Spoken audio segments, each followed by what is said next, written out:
आगे आने वाले लेक्चर में हम entropy relations for a continuous channel देखेंगे और साथ ही साथ जो हमने एंट्रोपी के फॉर्मूलेस देखे हैं और जो आज भी हम फॉर्मूलेस देखेंगे उन सब के ऊपर एक क्वेश्चन करेंगे, एक न्यूमेरिकल सॉल्व करेंगे। सो चलिए टॉपिक स्टार्ट करते हैं। तो सबसे पहले हमें यहां स्टडी करना है entropy relations for continuous channel. तो अगर हम यहां बात करें एंट्रोपी रिलेशंस की, तो हमने जो एंट्रोपी स्टडी की है प्रीवियस लेक्चर में, हमने बेसिकली इंडिविजुअल एंट्रोपीज देखी है, हमने जॉइंट एंट्रोपी देखी है और हमने कंडीशनल एंट्रोपी देखी है। तो बेसिकली जॉइंट एंट्रोपी और कंडीशनल एंट्रोपी के बीच में रिलेशनशिप्स होते हैं जो आपके लिए न्यूमेरिकल पॉइंट ऑफ व्यू से बहुत ज्यादा इंपॉर्टेंट होते हैं। उन रिलेशनशिप्स का आप यूज करके आप चाहें तो एक वैल्यू कैलकुलेट करके दूसरी वैल्यू कैलकुलेट कर सकते हैं। रिलेशनशिप से आपको पूरा का पूरा दोबारा से कैलकुलेशन करने की जरूरत नहीं पड़ती है। तो ध्यान से देखिए रिलेशन क्या होते हैं आपके। एक आपका रिलेशन होता है H X comma Y, that means आपने इसे पढ़ा हुआ है लास्ट लेक्चर में, जॉइंट एंट्रोपी। तो ये आप निकाल सकते हैं H X plus H Y by X से। इसके अलावा एक और रिलेशन हमारा होता है जॉइंट एंट्रोपी का ही, ये हमारा होता है H Y plus H X by Y. तो ये हमारे दो रिलेशन होते हैं जॉइंट एंट्रोपी और कंडीशनल एंट्रोपी के बीच में। इंडिविजुअल एंट्रोपीज भी आपको चाहिए होंगी एच एक्स और एच वाई। तो सपोज करिए अगर आपने एच एक्स कॉमा वाई निकाल लिया, और एच एक्स निकालना तो बहुत ईजी होता है, तो उससे आपको h y by x directly मिल जाएगा। या आपने एच एक्स कॉमा वाई निकाल लिया और एच वाई निकाल लिया, तो उससे आपको एच एक्स बाई वाई निकल जाएगा। तो ये जो रिलेशंस हैं आपके, ये रिलेशंस आपके किसके किसके बीच में हैं? ये हो गया आपका इस साइड जॉइंट एंट्रोपी, और इस तरफ आपका क्या हो गया? ये हो गया आपका कंडीशनल एंट्रोपी। क्लियर अच्छे से? सो बेसिकली जो हमने भी रिलेशनशिप्स देखे हैं और इसके प्रीवियस लेक्चर में जो हमने फॉर्मुलेस देखे हैं, सबको मिलाकर अब हम एक क्वेश्चन सॉल्व करेंगे और उस क्वेश्चन से आपको सारे फॉर्मूले कैसे यूज करते हैं ये बहुत अच्छे से समझ में आ जाएगा। जैसा मैंने आपको प्रीवियस लेक्चर में बोला था कि इस टॉपिक से आप मेनली न्यूमेरिकल एक्सपेक्ट करते हैं, लॉन्ग टाइप के। तो चलिए एक लॉन्ग टाइप का न्यूमेरिकल यहां पर सॉल्व करते हैं। तो यहां पर आपको एक एग्जांपल मैं दे रहा हूं। तो एग्जांपल में क्या मेंशन है? Source emits 3 symbols with probabilities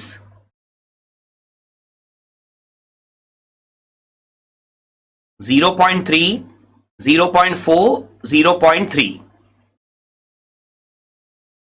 and आपको कंडीशनल चैनल के लिए एक चैनल डायग्राम भी गिवन है। ठीक है, तो ये जो चैनल डायग्राम गिवन है वो भी मैं यहां पर ड्रॉ कर देता हूं। तो ये आपको एक चैनल डायग्राम गिवन है और इसमें आपको सारी प्रोबेबिलिटीज की वैल्यूज भी गिवन है। तो जो प्रोबेबिलिटीज की वैल्यू है हमारी 0.8, 0.2, 1 एंड देन 0.3 और 0.7, और यहां पर आपको सिंबल्स के नाम दिए हैं x1, x2, x3 और साथ ही साथ y1, y2 एंड y3। और यहां से आपसे क्वेश्चंस पूछा हुआ है, आपसे बोला है determine H X, H Y, H X by Y, H Y by X and H X comma Y. मतलब जितनी भी टाइप की एंट्रोपीज आपने स्टडी की हैं, सारी की सारी यहां पर आपको डिटरमाइन करनी है। क्लियर? सो यहां पर हम 1 बाय 1 सारी एंट्रोपीज निकालेंगे। तो यहां पर देखिए आपको क्या गिवन है? Source emit 3 symbols with probabilities 0.3, 0.4, 0.3। देखिए मैंने आपको इंफॉर्मेशन थ्योरी स्टार्टिंग में भी बोला था कि जो सोर्स इमिट करता है सिंबल, टोटल प्रोबेबिलिटी हमेशा क्या होनी चाहिए? आपकी 1 होनी चाहिए। तो आप देख सकते हैं 0.3 प्लस 0.4 प्लस 0.3, टोटल प्रोबेबिलिटी हमारी कितनी है? 1 है। तो source emits 3 symbol, source emits 3 symbol means transmitter side. तो ये जो प्रोबेबिलिटी दी है आपको किसकी दी हुई है? x1 की, x2 की और x3 की। तो अगर आप सॉल्यूशन पार्ट में यहां पर जाएंगे तो आप देख सकते हैं यहां पर कि जो आपका px मैट्रिक्स है वो यहां पर आपको गिवन है। px मैट्रिक्स आपको कितना गिवन है? 0.3, देन 0.4, 0.3। जैसा आप देख सकते हैं वैल्यूज आपको यहां पर क्वेश्चन में मेंशन है। उसके बाद आपको और क्या मेंशन है? देखिए आपको एक चैनल डायग्राम मेंशन है। तो जब आपको चैनल डायग्राम मेंशन हो ना, तो आप क्या करिए, कि आप पी वाई बाय एक्स एक बार बना के देख लीजिए, ठीक है। यहां पर मैं आपको पीएसएम में कुछ ऐसे न्यूमेरिकल भी करवाऊंगा जहां पर ये चैनल डायग्राम तो गिवन होगा, लेकिन उसमें आपको कुछ न्यू थिंग्स देखने को मिलेंगी।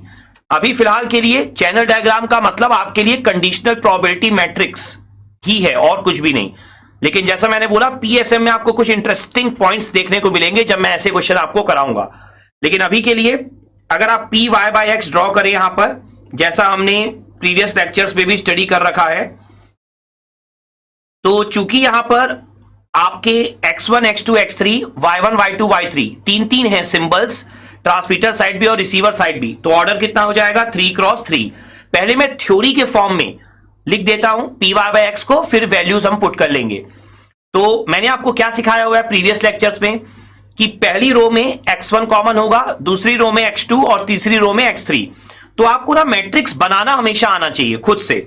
तो P Y one upon x1, P Y two upon x1 और P Y three upon x1। Second row में क्या हो जाएगा, P Y one upon x2, P Y two upon x2 और P Y three upon x2। और last क्या हो जाएगा, P Y one upon x3, P Y two upon x3 और P Y three upon x3। अगर आपको याद हो, जब मैंने आपको चैनल मैट्रिक्स बनाना सिखाया था तो वहां पर आपको समझाया था रो वाइज x सेम होता है और कॉलम वाइज y सेम होता है। तो आप देख सकते हैं फर्स्ट कॉलम में y1, सेकंड कॉलम में y2, थर्ड कॉलम में y3। अब आपको क्या करना है, बस इनकी वैल्यूज जो हैं वो डायग्राम से आपको पुट कर देनी है, जिससे आपको क्या मिल जाएगा, पी वाई बाय एक्स।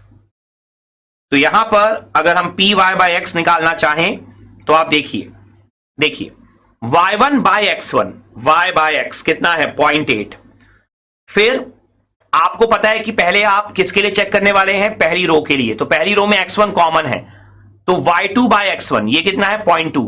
और ध्यान से देखिए फिगर को, क्या y3 और x1 में कोई रिलेशनशिप है? नहीं, कोई लाइन नहीं है। और वैसे भी आपको पता है कि एक रो में टोटल एडिशन प्रोबेबिलिटीज का हमेशा 1 होता है। तो देखिए y1 बाय x1 और y2 बाय x1 दोनों मिला के ऑलरेडी 1 हो चुके हैं, तो y3 बाय x1 होना ही नहीं चाहिए था और है भी नहीं। क्लियर है अच्छे से? तो y1 बाय x1 की वैल्यू क्या है 0.8 और y2 बाय x1 की 0.2। आप पुट कर दीजिए, तो 0.8, 0.2 और 0। अब सेकेंड रो को देखिए, सेकेंड रो में क्या कॉमन होता है आपका, सेम क्या होता है, x2 सेम होता है। तो y1 बाय x2 नहीं है, y2 बाय x2 कितना है 1 है। तो ऑब्वियस सी बात है, जब y2 बाय x2 1 है तो y1 बाय x2 भी नहीं हो सकता था और y3 बाय x2 भी नहीं हो सकता था। आप देख सकते हैं दोनों ही नहीं है, y1 बाय x2 भी कोई कनेक्शन नहीं है, y3 बाय x2 का भी कोई कनेक्शन नहीं है, क्योंकि y2 बाय x2 ऑलरेडी 1 हो चुका है। तो आप क्या करेंगे, वैल्यूज पुट कर देंगे 0 1 0। अब क्या कॉमन रहेगा आपका x3, तो y1 बाय x3 है क्या, नहीं है, तो 0 पुट करेंगे। y2 बाय x3 क्या है 0.3 और y3 बाय x3 क्या है 0.7। आप देख सकते हैं टोटल 1 हो ही गया है। तो आप क्या पुट करेंगे यहां पर 0, 0.3 और 0.7। क्लियर है अच्छे से? तो अगर आप देखना भी चाहें तो एक बार चेक कर सकते हैं टोटल नॉन जीरो वैल्यूज कितनी है, 1 2 3 4 5। यहां पर भी आप देख सकते हैं 5 ही होंगी, 0.8, 0.2, 1, 0.3, 0.7। टोटल 5 वैल्यूज है आपकी जो आपने यहां पर रख दी। अब आपको क्या करना होगा, देखिए अगर आपको प्रीवियस लेक्चर्स याद हो इंफॉर्मेशन थ्योरी के, तो मैंने जब आपको पढ़ाया था कंडीशनल और जॉइंट चैनल मैट्रिक्स, तो वहां पर मैंने आपको जॉइंट निकालना भी सिखाया था, जॉइंट प्रोबेबिलिटी मैट्रिक्स, और कंडीशनल प्रोबेबिलिटी मैट्रिक्स भी निकालना सिखाया था। तो यहां पर अगर आपको याद होगा तो जो आपका कंडीशनल, ठीक है, जो आपका कंडीशनल होता है पी वाई बाय एक्स, वो तो आप यहां से निकाल सकते हैं, इस पे तो कोई प्रॉब्लम नहीं है। लेकिन जो आपका जॉइंट होता है, ठीक है, जॉइंट के लिए आपको मैंने फॉर्मूला पढ़ाया था। फॉर्मूला क्या पढ़ाया था, पी एक्स कॉमा वाई, ये मैट्रिक्स था, तो इसका मैंने आपको फॉर्मूला लिखाया था। और मैंने आपको जॉइंट मैट्रिक्स पढ़ा लेने के बाद कुछ बहुत इंपॉर्टेंट चीजें बताई थी। आपको मैंने समझाया था कि जॉइंट मैट्रिक्स के थ्रू आप निकाल क्या कह सकते हैं, आप निकाल सकते हैं पी एक्स मैट्रिक्स, आप निकाल सकते हैं पी वाई मैट्रिक्स, और आप निकाल सकते हैं प्रोबेबिलिटी ऑफ एरर। तो मैंने आपको बोला था जॉइंट मैट्रिक्स बहुत ज्यादा इंपॉर्टेंट है, तो एक बार आप वो नोट्स फॉलो कर लीजिए, उससे आपको उसकी इंपॉर्टेंस बहुत अच्छे से और समझ में आ जाएगी। तो हम यहां पर क्या करेंगे, जॉइंट मैट्रिक्स ही निकालेंगे, क्योंकि एक बार अगर हम जॉइंट मैट्रिक्स निकाल लेंगे तो बाकी सारी चीजें ऐसे ही निकल जाएंगी।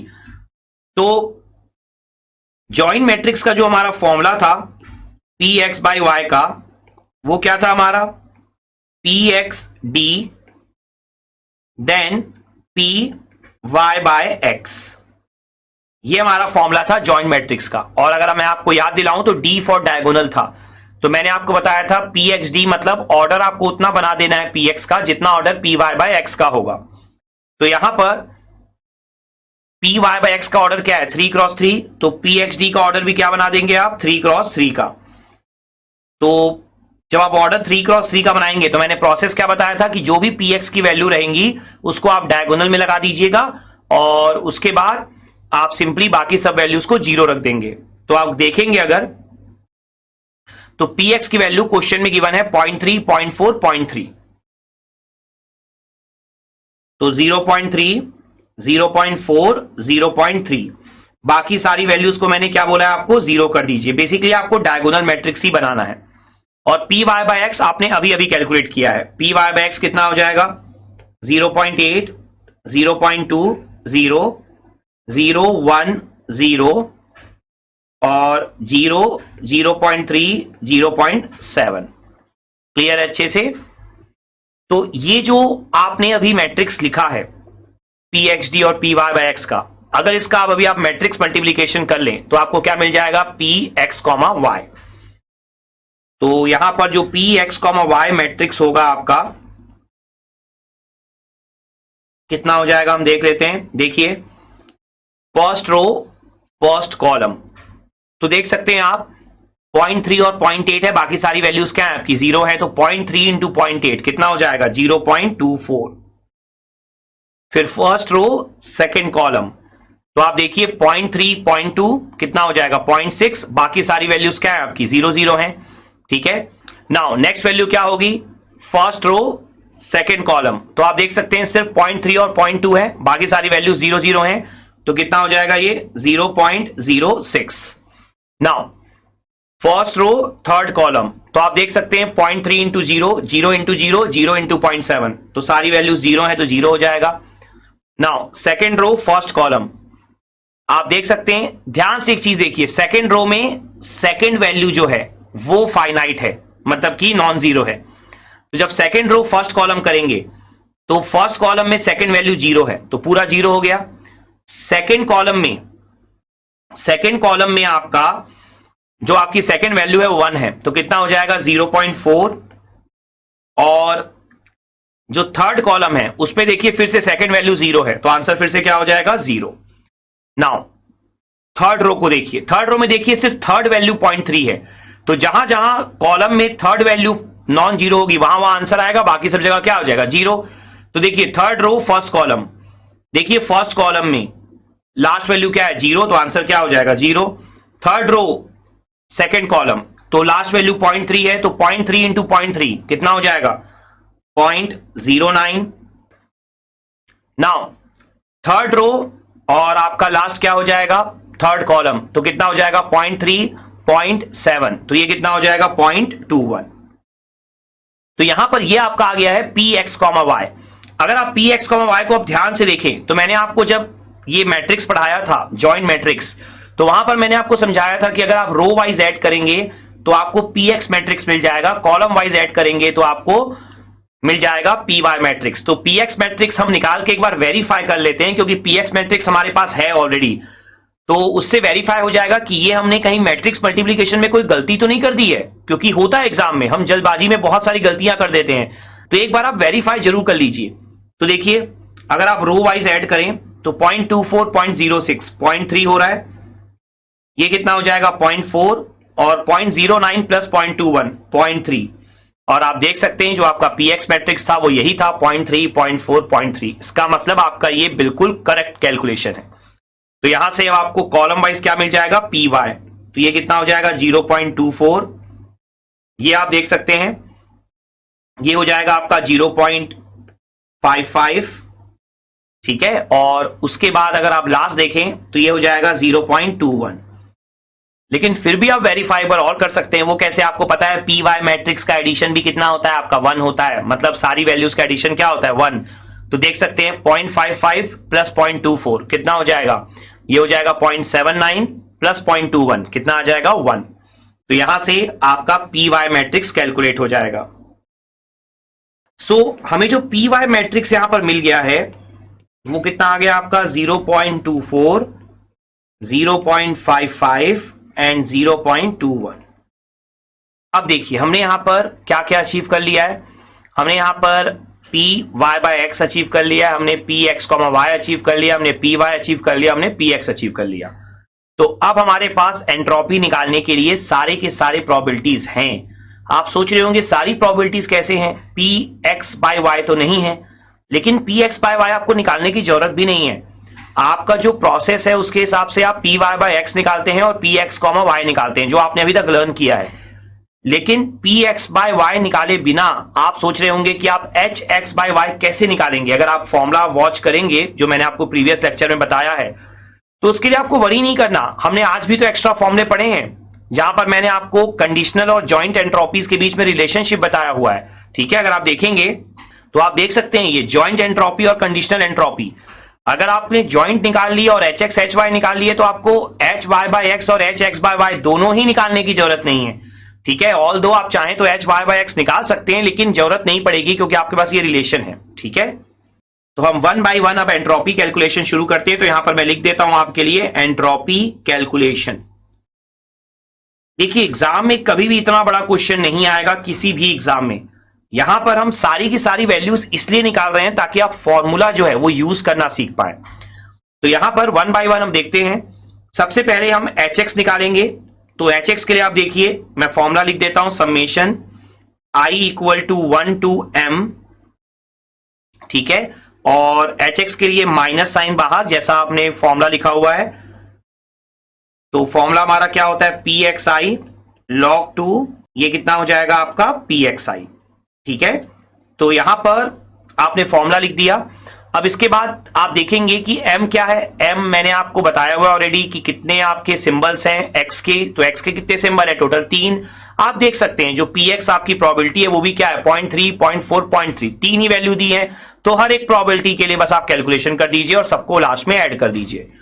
तो hx कितना हो जाएगा आपका, माइनस 0.3 log 2 0.3, फिर कितना हो जाएगा आपका प्लस 0.4 log 2 0.4, और फिर लास्ट में क्या हो जाएगा 0.3 log 2 0.3। ये आपने सारी वैल्यूज यहां पर पुट कर दी। अब यहां से आप एच एक्स की वैल्यू कैलकुलेट कर लीजिए। तो एच एक्स की वैल्यू हमारी आ रही है 1.57, और यूनिट हमें हमेशा याद रखनी है एंट्रोपी की क्या होती है, बिट्स पर सिंबल। तो ये हमारी एच एक्स की वैल्यू यहां पर कैलकुलेट हो गई। अब जो नेक्स्ट कैलकुलेशन हमारा होगा, मैं सारी वैल्यूज को यहां पर हाईलाइट करते चलता हूं ताकि आप लास्ट में अगर किसी वैल्यू की रिक्वायरमेंट हो तो आप वहां से यूज कर पाए। तो एच एक्स हमारा आ गया। अब देखिए नेक्स्ट फॉर्मूला हमारा होगा एच वाई का। तो एच वाई का फॉर्मूला बिल्कुल सेम फॉर्मूला होना है, आई इक्वल टू, या चाहे तो जे यूज कर लीजिए, J equal to 1 to n ले लीजिए, बस नाम ही चेंज कर रहे हैं आप, मीनिंग सेम है। तो यहां पर कितना हो जाएगा, पी वाई जे लॉग 2, फिर से क्या आ जाएगा आपका पी वाई जे। एग्जैक्ट सेम कैलकुलेशन है, कोई भी चेंजेस नहीं है। तो आप देख लीजिए पी वाई की वैल्यूज आपने क्या क्या निकालनी है, 0.24, 0.55, 0.21, ठीक है। तो आप बस फॉर्मूले में वैल्यू पुट कर दीजिए, minus 0.24 log 2 0.24 plus 0.55 log 2 0.55 plus 0.21 log 2 0.21। तो इसकी वैल्यू हम कैलकुलेट कर लेते हैं। तो एच वाई आपका कितना आ रहा है, 1.44 बिट्स पर सिंबल, ठीक है। तो हमने यहां पर एच एक्स और एच वाई दोनों कैलकुलेट कर लिया है। अब एच एक्स और एच वाई के बाद अब हम कैलकुलेट करेंगे यहां पर एच एक्स कॉमा वाई। क्योंकि H X comma Y calculate करते ही जो आज हमने रिलेशनशिप पढ़े हैं बाकी दोनों प्रोबेबिलिटीज अपने आप आ जाएंगी। तो एच एक्स कॉमा वाई का जो हमारा फॉर्मूला है वो यहां पर मैं लिख देता हूं आपके लिए। फॉर्मूला हमारा क्या है, डबल समेशन, जो हमने प्रीवियस लेक्चर में स्टडी कर रखा है। एक हमारा होता है आई 1 to m और एक हमारा क्या होता है j 1 to n। और जब भी आप जॉइंट निकालते हैं तो प्रोबेबिलिटी यहां पर भी क्या आती थी आपकी जॉइंट, और log 2 में भी क्या होता था आपका जॉइंट, और सामने माइनस जरूर लिख दीजिएगा। तो log 2 में क्या लिखेंगे p x i comma y j। तो ये आपका कंप्लीट फॉर्मूला है जो हमने प्रीवियस लेक्चर में स्टडी कर रखा है। तो यहां पर अब अगर आप देखेंगे एच एक्स कॉमा वाई को, तो ये फॉर्मूला जो मैंने प्रीवियस लेक्चर में आपको बताया था उस टाइम भी बोला था देखने से बहुत टफ लगता है पता नहीं डबल समेशन है, कितना कुछ करना होगा हमें। लेकिन अगर आप फॉर्मूले को ध्यान से देखें तो आखिर फॉर्मूला तो सेम है जैसा एच एक्स और एच वाई का था, p log 2p। आप अंदर मत पढ़िए कुछ भी एक्स कॉमा वाई, आप सिर्फ देखिए p और log 2p, तो मतलब आपको वही करना है। लेकिन यहां पर p और log 2p किसका लेना है, मतलब p कौन सा लेना है आपको, p लेना है x कॉमा वाई वाला लेना है बस। तो आप क्या करिए x कॉमा वाई वाले मैट्रिक्स पे चले जाइए और उसमें क्या करना है आपको, बड़े आराम से सुनिएगा क्योंकि न्यूमेरिकल आपको ऐसे ही सॉल्व करना होगा। p x कॉमा वाई वाले मैट्रिक्स पे जाके जहां जहां वैल्यू नॉन जीरो दिखाई दे रही है उन प्रोबेबिलिटीज की वैल्यूज को आपको लेना होता है, जहां जहां वैल्यूज जीरो दिखाई दे रही हैं उन वैल्यूज को आपको नहीं लेना है। दैट्स इट, ठीक है, वो सारी वैल्यूज ऑटोमेटिकली जीरो हो जाएंगी। तो आप देख लीजिए 0.24, 0.06, 0.4, 0.09, 0.21, तो टोटल 5 वैल्यूज आपको लेनी होंगी, ठीक है। तो ये पांचों वैल्यू किसकी हैं, p की ही तो हैं, क्योंकि मैट्रिक्स क्या है आपका p, तो आप क्या लिखेंगे again 0.24 log 2 0.24, 0.06 log 2 0.06 and so on, ठीक है। तो हमारी वैल्यूज कौन कौन सी है 0.24, 0.06, 0.4, 0.09 और 0.21। 0.24 log 2 0.24, बस सामने आप माइनस साइन जरूर निकाल दीजिएगा। फिर 0.06 log 2 0.06, ठीक है। उसके बाद 0.4 log 2 0.4 प्लस, उसके बाद आप देख सकते हैं लास्ट की दो वैल्यू कौन कौन सी हैं 0.09 और 0.21। 0.09 log 2 0.09 और लास्ट 0.21 log 2 0.21। तो बस इतना ही आसान है, जैसा आप बाकी कैलकुलेशन करते आ रहे हैं वैसे ही करना होता है, आपको कोई वरी नहीं करना है इसके लिए। तो जो हमारा एच एक्स कॉमा वाई होगा उसका आंसर अब हम कैलकुलेटर से कैलकुलेट कर लेते हैं। तो ये हमारी वैल्यू आ रही है 2.051 बिट्स पर सिंबल। तो ये हमारी वैल्यू आ गई एच एक्स कॉमा वाई की। अब एच एक्स कॉमा वाई हमें मिल चुका है और एच एक्स मिल चुका है और एच वाई मिल चुका है। ये सारी वैल्यूज मिल जाने के बाद अब हमारा टारगेट क्या होगा कि हम जो रिलेशनशिप है हमारे पास उससे हम बाकी के आंसर्स भी कैलकुलेट कर लें। तो यहां पर मैं रिलेशनशिप से बाकी के आंसर कैलकुलेट करूंगा, लेकिन आपको इसी मेथड से जो हम अभी फॉलो कर रहे हैं उस मेथड से भी एक और वैल्यू निकाल के दिखाऊंगा और आंसर को वेरीफाई करके भी दिखाऊंगा, ठीक है। तो पहले मैं डायरेक्ट रिलेशनशिप यूज कर रहा हूं। तो रिलेशनशिप जो हमने आज पढ़े हैं वो क्या पढ़े हैं, H X comma Y is equal to H X plus H Y by X. तो इससे आप देखिए एच एक्स कॉमा वाई की वैल्यू कितनी है 2.051, एच एक्स की वैल्यू आप देखिए आपने कितनी निकाली है 1.57 plus H Y by X. तो यहां से आपको वैल्यू किसकी मिल जाएगी एच वाई बाय एक्स की। ये वैल्यू मिल रही है 0.481 अप्रोक्सीमेटली, ठीक है। तो ये हमारी वैल्यू आ गई एच वाई बाय एक्स की बिट्स पर सिंबल में।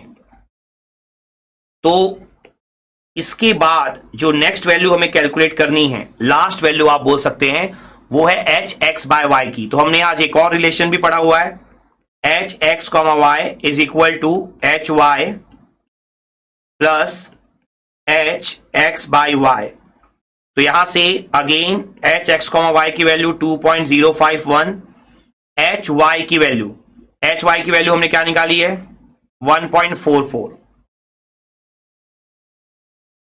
तो यहां पर एच एक्स कॉमा वाई की जो वैल्यू है वो आपको मिल जाएगी। तो ये वैल्यू हमारी आ रही है 0.611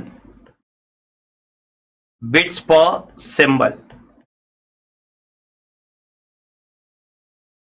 तो ये हमें यहां पर मिल गई है एच एक्स कॉमा वाई की भी वैल्यू। अब यहां पर जैसा मैंने आपको बोला था कि आप रिलेशनशिप से तो कैलकुलेट कर ही सकते हैं, लेकिन अगर आपको मान लीजिए एच वाई बाई एक्स जो है वो डायरेक्टली ही जो फॉर्मूला है, जो आपने फॉर्मूला पढ़ा था उससे कैलकुलेट करना है, तो फिर आप कैसे कैलकुलेट कर सकते हैं वो मेथड भी मैं आपको यहां पर सिखा देता हूं। बेसिकली मेथड हमारे पास है, हमने फॉर्मूला लिख रखा है प्रीवियस लेक्चर में, बस उसका यूज भी मैं आपको यहां पर लर्न करा देता हूं। तो यहां पर आप चाहें तो एच वाई बाई एक्स निकाल सकते हैं, चाहे तो एच एक्स बाई वाई, लेकिन चूंकि एच वाई बाई एक्स से रिलेटेड सारी प्रोबेबिलिटीज हमारे पास हैं तो हम वही यहां पर निकाल लेते हैं और हमारा आंसर भी वेरीफाई हो जाएगा। तो जो हमने फॉर्मूला पढ़ा है एच वाई बाई एक्स का वो क्या पढ़ा था, double summation i equal to 1 to m j equal to 1 to n।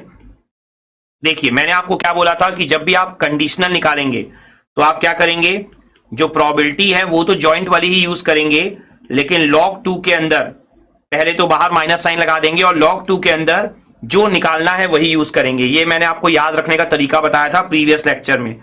तो p y j upon x i, ठीक है, इस तरीके से आप यहां पर कैलकुलेशन करेंगे। तो यहां पर अगर आप देखेंगे तो एक आपको प्रोबेबिलिटी कौन सी लेनी होगी, कंडीशनल, और एक कौन सी लेनी होगी, जॉइंट। तो चूंकि दोनों अलग अलग प्रोबेबिलिटीज हैं तो किस तरीके से हम लेंगे, क्योंकि आपको समेशन के अंदर दोनों का मल्टीप्लीकेशन करना है, ठीक है ना, और सारी वैल्यूज को फिर जो जितने भी कॉम्बिनेशन आएंगे सबको ऐड करना है। तो किस तरीके से हम वैल्यूज यहां पर कंसीडर करेंगे, तो ध्यान से देखिए। पहले एक काम करिए, दोनों मैट्रिक्स को देख लेते हैं हम। दोनों मैट्रिक्स को देखते ही आपको ऑटोमेटिकली समझ में आ जाएगा कि इतना टफ है नहीं जितना अभी लग रहा है। तो ध्यान से देखिए, अगर आप पी एक्स कॉमा वाई वाले मैट्रिक्स को देखें तो 0.24, 0.060, 0.40, 0.09, 0.21।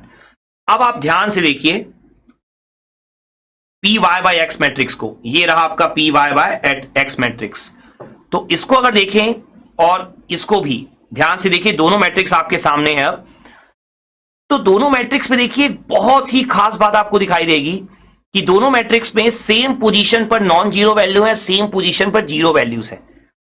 देखिए ये हर क्वेश्चन में होगा, ये ऐसा नहीं है कि रैंडमली किसी एक क्वेश्चन में हो गया हो। हर एक क्वेश्चन में यही होने वाला है कि जिस जिस पोजीशन पे पी वाई बाई एक्स में नॉन जीरो वैल्यूज होंगी उस पोजीशन पे पी एक्स कॉमा वाई में भी होंगी। तो कैलकुलेशन एक्चुअली बहुत इजी होगा। जो आपने अभी अभी लास्ट कैलकुलेशन किया है एच एक्स कॉमा वाई का, उसमें आपने क्या किया था, खाली पी एक्स कॉमा वाई वाला मैट्रिक्स यूज किया था, तो 0.24 log 2 0.24 ऐसा लिखा था। लेकिन यहां पर अब क्या है, पी एक्स कॉमा वाई है बट log 2 के साथ क्या है, पी वाई बाई एक्स है, ठीक है। तो आपको क्या करना है, पी जो है शुरुआत वाला उसमें 0.24 अगर आपने लिया तो सेम पोजीशन पर देखिए पी वाई बाई एक्स में कितना है, 0.8 है, तो अंदर क्या लिखेंगे, log 2 0.8। मतलब log 2 में पी वाई बाई एक्स वाली वैल्यू लेनी है और जो log 2 के पहले जो प्रोबेबिलिटी लिखी है उसमें पी एक्स कॉमा वाई लेना है, जो आपने फॉर्मूला में लिखा है। सेम पोजीशन पर आप देखेंगे वैल्यूज रहेंगी आपकी, ठीक है। तो हमारा जो पहला सेट निकल कर आएगा वो किसका निकल कर आएगा, 0.24 और 0.8 का। दूसरा सेट किसका निकलेगा, 0.06 और 0.2 का। तो पहले हम पहला सेट लिख लेते हैं यहां पर। तो क्या हो जाएगा आपका, माइनस 0.24 जो कि पी एक्स आई कॉमा वाई जे है, और log 2 में आपका कितना है, log 2 में सेम पोजीशन पर है 0.8, ठीक है। उसके बाद देखिए प्लस फिर 0.06 था हमारा, और log 2 में सेम पोजीशन पर कितना था आपका, 0.2। अब नेक्स्ट वैल्यूज हम देख लेते हैं। फिर से देखिए अगली वैल्यू 0 है, फिर 0 है, फिर 1 है। तो 1 के साथ क्या है, 0.4 है। तो हमारा क्या था, p log 2p। तो p जो है वो कौन सा वाला है, जॉइंट वाला। तो क्या लिखेंगे, 0.4 और साथ में क्या लिखेंगे, log 2 1, ठीक है। उसके बाद देखिए नेक्स्ट वैल्यू क्या है 0.09, फिर क्या है हमारा log 2 0.3, फिर 0.21, log 2 में क्या लिखेंगे 0.7। क्लियर है अच्छे से? तो इस तरीके से आप यहां पर बड़े आराम से लिख सकते हैं। तो क्या हो जाएगा हमारा नेक्स्ट वैल्यू क्या हो जाएगी 0.4, फिर log 2 में क्या लिखेंगे आप 1, ठीक है, प्लस उसके बाद जो नेक्स्ट वैल्यू है 0.09 और फिर log 2 में हमारा कितना है, log 2 में हमारा है 0.3, फिर नेक्स्ट वैल्यू कितनी है हमारी, नेक्स्ट वैल्यू है 0.21 और log 2 में कितना है आपका 0.7। तो इस तरीके से आप यहां पर सारे के सारे कॉम्बिनेशंस लिख देंगे। तो अब यहां पर अगर हम एच वाई बाई एक्स की वैल्यू कैलकुलेट कर लें तो हम वेरीफाई भी कर पाएंगे और हमने लर्न भी कर लिया कि फॉर्मूले के थ्रू जो ओरिजिनल फॉर्मूला है एच वाई बाई एक्स का उसके थ्रू हम कैसे वैल्यू यहां पर कैलकुलेट कर सकते हैं। तो यहां पर हम कैलकुलेशन कर लेते हैं। तो यहां पर जो हमारी वैल्यू आ रही है वो आ रही है 0.48096, ठीक है, बिट्स पर सिंबल। तो अगर हम मैच कर ले यहां पर हमारी जो पुरानी वैल्यू आई थी एच वाई बाई एक्स की, तो आप देख सकते हैं 0.481 आई थी और यहां पर आ रही है 0.48096। आपको पता ही है जब आप 3 डिजिट तक लिखेंगे तो 0.481 ही लिखेंगे क्योंकि नेक्स्ट वैल्यू क्या है आपकी 9 है। तो एग्जैक्टली सेम आंसर आपका आ जाएगा। आप किसी भी मेथड से चाहें सॉल्व कर सकते हैं एग्जाम में, सब में आपको फुल मार्क्स ही मिलेंगे, ठीक है। तो ये हमारा कंप्लीट होता है यहां पर न्यूमेरिकल। तो यहां पर अगर न्यूमेरिकल को मैं दोबारा से एक बार ब्रीफ में आपको रिवाइज कराऊं तो न्यूमेरिकल में आपके लिए इंपॉर्टेंट क्या होगा कि आप सबसे पहले सारी प्रोबेबिलिटीज के मैट्रिक्स बना लीजिए और उसके लिए सबसे ज्यादा बढ़िया बात क्या होगी कि आप जॉइंट प्रोबेबिलिटी का मैट्रिक्स बना लीजिए। वो सबसे ज्यादा इंपॉर्टेंट होगा क्योंकि उसके थ्रू आपको पी वाई पी एक्स सब कुछ मिल जाएगा। और इसके बाद आपको एच एक्स कॉमा वाई हमेशा निकालना पड़ेगा और उसके बाद जो एच वाई बाई एक्स और एच एक्स कॉमा वाई है उसको आप चाहें तो रिलेशनशिप से निकाल लीजिए, चाहे तो उनके इंडिविजुअल फॉर्मूले से भी निकाल सकते हैं। मैंने आपको दोनों से निकाल के यहां पर दिखा दिया है। तो आई होप आपको ये पूरा का पूरा न्यूमेरिकल बहुत अच्छे से यहां पर समझ में आ गया होगा और आपको समझ में आ गया होगा कि किस तरीके से हम यहां पर फॉर्मूलेस का यूज कर सकते हैं।